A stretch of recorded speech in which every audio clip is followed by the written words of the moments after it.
Salam sepak bola, teman-teman netizen atau warganet yang saya hormati semuanya. Welcome back ke konten terbaru dari channel YouTube Triple B. Kemarin memang saya tidak membuat konten karena saya sangat amat sibuk teman-teman. Tapi hari ini saya perlu membuat konten karena saya ingin membahas tentang Dennis Wise yang akan gabung ke Timnas Indonesia U17 dan bersama Bima Sakti, Shin Taeyong, dan juga Indra Safri akan menyeleksi pemain untuk membentuk Timnas Indonesia U17 yang akan bermain di Piala Dunia U17 nanti pada bulan November. Kalau bagi saya, ini bukan merupakan berita yang mengejutkan. Karena sebelumnya dari pihak PSSI pernah menyatakan bahwa akan ada asisten bagi Bima Sakti. Jadi kemungkinan asisten tersebut adalah Dennis Wise. Dan rencana dari PSSI akan melakukan seleksi pemain di 9 atau 10 kota. Dan walaupun kita belum tahu nih kota-kota mana saja yang akan dipilih untuk seleksi pemain, tapi kalau menurut saya ini adalah program yang bagus dari PSSI. Jadi 4 pelatih ini akan bersinergi untuk bisa menyeleksi pemain-pemain yang mereka pikir akan cocok untuk membela Timnas Indonesia U17. Tapi yang perlu kita pahami bahwa 4 pelatih ini kan tentu punya selera yang berbeda dan juga konsep permainan yang berbeda.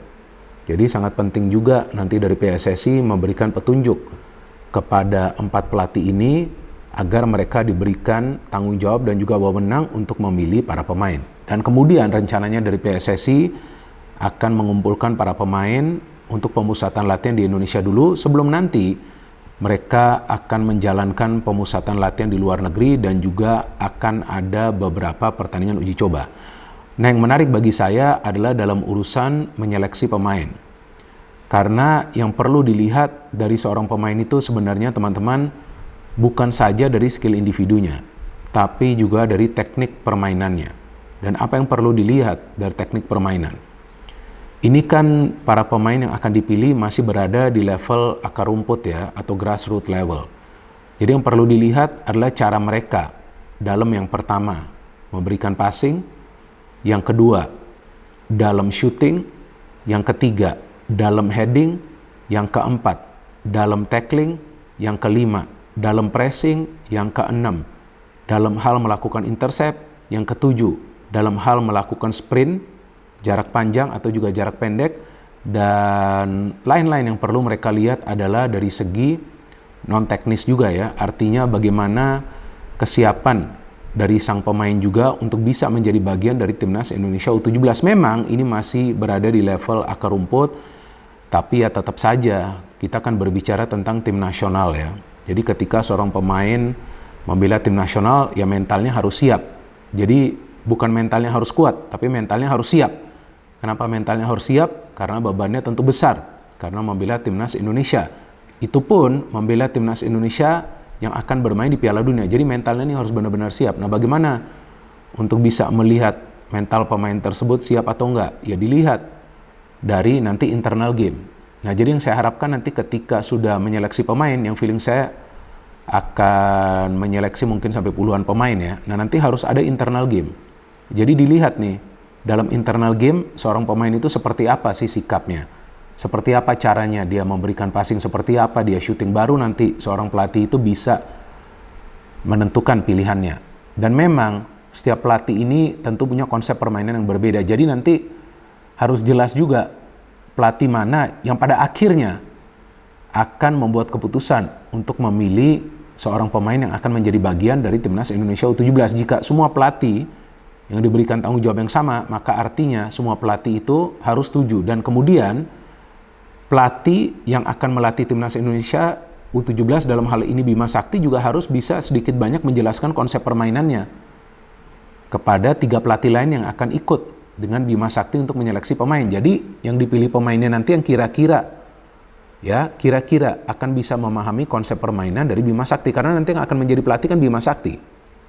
Dari PSSI kan seperti itu penunjukannya. Jadi Bima Sakti pelatih, nanti akan ada asisten. Nah, jika asistennya adalah Dennis Wise, artinya Bima Sakti harus berkomunikasi secara intensif dengan Dennis Wise untuk menentukan pilihan-pilihan pemainnya. Dan Shin Taeyong serta Indra Safri akan backup. Karena kan kita tahu bahwa Indra Safri dan juga Shin Taeyong akan sibuk dalam melatih Timnas Indonesia U23 dan juga Timnas Indonesia Senior.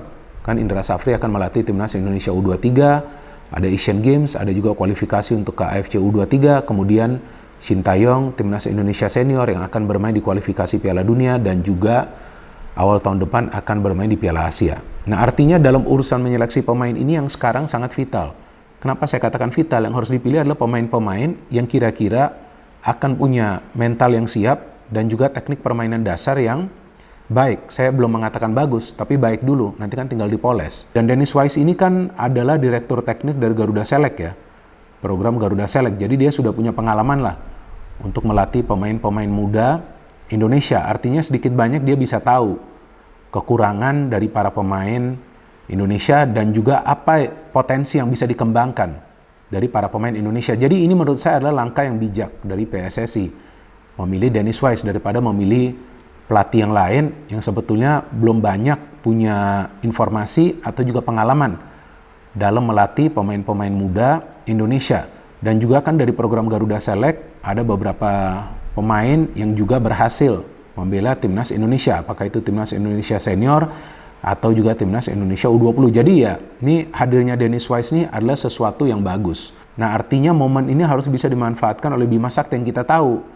Sekarang ini ya memang banyak yang nggak percaya, apalagi teman-teman kan, mayoritas dari teman-teman nggak percaya kepada Bima Sakti. Tapi saya selalu mengatakan bahwa dia belum juga bekerja. Jadi jangan berikan dia pressure. Kita lihat nanti cara dia bekerja dan juga cara dia membentuk timnas Indonesia U17 ini. Dan juga nanti dari serangkaian uji coba kita lihat seperti apa permainannya jika ada siaran langsung. Kalau enggak kan kita mungkin akan bisa melihat highlights-nya ya. Saya harapkan kita bisa melihat highlights-nya juga. Jadi jangan juga memberikan pressure yang berlebihan. Nanti sulit juga dia bekerja. Dan sekarang kan dia mendapatkan backup yang luar biasa. Bukan main-main loh. Bukan kaleng-kalengan. Ada 3 pelatih yang akan membackup dia dalam urusan menyeleksi pemain. Tapi seperti yang tadi saya katakan, pada akhirnya keputusan itu seharusnya berada di Bima Sakti dan juga Dennis Wise. Kenapa saya mengatakan timnas yang kuat? Karena harus punya pemain-pemain yang sebetulnya punya kecerdasan. Jadi jangan cuma nanti dilihat dari kecepatan seorang pemain, jangan cuma dilihat nanti dari postur seorang pemain, tapi dilihat dari kecerdasannya. Nah, itu bisa dilihat nanti dari internal game.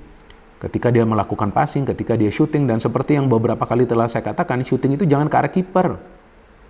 Kadang-kadang tuh pemain-pemain kita lebih banyak shooting tuh ke arah kiper. Jadi shooting harus ke arah di mana seorang penjaga gawang itu akan sulit untuk bisa melakukan penyelamatan. Nah, jadi memang tidak mudah untuk menyeleksi pemain. Ini fase awal ini yang paling sulit bagi para pelatih. Karena kalau salah pilih pemain, nah konsep permainannya mereka gak paham, bisa berantakan nanti permainannya. Maka itu gak salah juga dari PSSI melibatkan banyak pelatih, karena ini dalam menyeleksi pemain ini sangat penting. Seperti yang tadi saya katakan, ini untuk tim nasional Indonesia. Jadi bukan untuk klub. Kalau untuk klub kan berbeda. Dan juga kita tahu bahwa Indonesia berada di pot 1. Memang tuan rumah itu biasanya berada di pot 1. Tapi bukan berarti timnas Indonesia nanti tidak akan segrup dengan tim kuat lainnya. Bisa juga kan nanti segrup dengan tim kuat lainnya. Ada Argentina, ada juga Jerman yang berada di pot yang berbeda. Kurang lebih seperti itulah ya. Jadi memang harus hati-hati di tahap awal ini, jangan sampai salah langkah.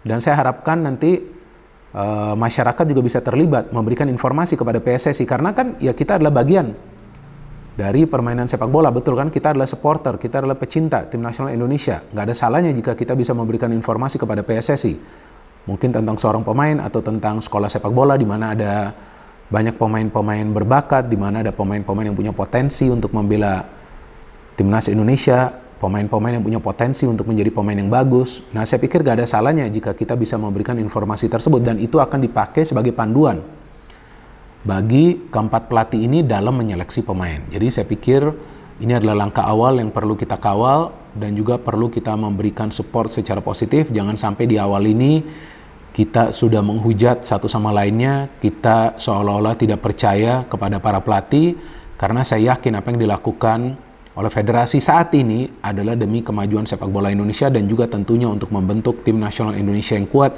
di level U17. Lagi-lagi saya ulangi, ini memang adalah level akar rumput, tapi level akar rumput ini juga adalah level yang sangat penting karena disinilah akan terlihat bakat dari seorang pemain. Disinilah akan terlihat potensi dari seorang pemain untuk bisa promosi ke Timnas Indonesia U20 dan kemudian ke Timnas Indonesia Senior.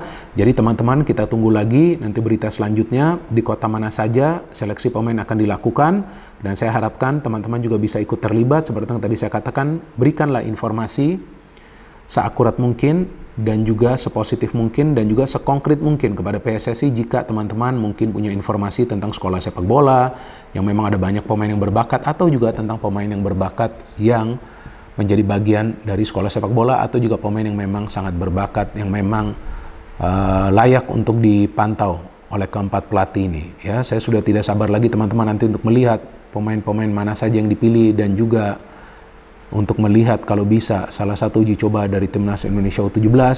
Ya memang Piala Dunia U17 ini bukan segengsi ya, bukan merupakan turnamen yang gengsi seperti Piala Dunia Senior atau juga Piala Dunia U20, tapi seperti yang tadi saya katakan bahwa tetap saja ini adalah Piala Dunia bagi para pemain yang akan menjadi bagian dari tim nasional, dan tentu mereka akan bermain serius karena mereka membela negara. Dan juga bagi kita sebagai tuan rumah, kita juga harus memberikan contoh yang baik kepada negara-negara partisipan lainnya, dan juga kepada supporter mereka yang kemungkinan juga akan datang ke Indonesia untuk nonton pertandingan-pertandingan dari Piala Dunia U17. Jadi sebagai pemain ke-12, sebagai supporter dari tim nasional Indonesia, dan juga sebagai pecinta dari sepak bola Indonesia dan juga tim nasional Indonesia, kita perlu menunjukkan kepada dunia bahwa kita adalah supporter yang hebat, kita mencintai tim nasional kita, dan juga kita bisa memberikan respect kepada supporter-supporter yang datang dari luar negeri, dan kita juga menjaga sikap kita ketika berada di dalam stadion dengan menonton sebuah pertandingan bola secara tertib, dan juga kita menunjukkan kepada FIFA bahwa after Piala Dunia U17 tentu yang kita harapkan kita bisa mendapatkan chance lagi, kesempatan lagi untuk menjadi host dari event Piala Dunia lainnya. No hate, no politics, only football. Salam sepak bola.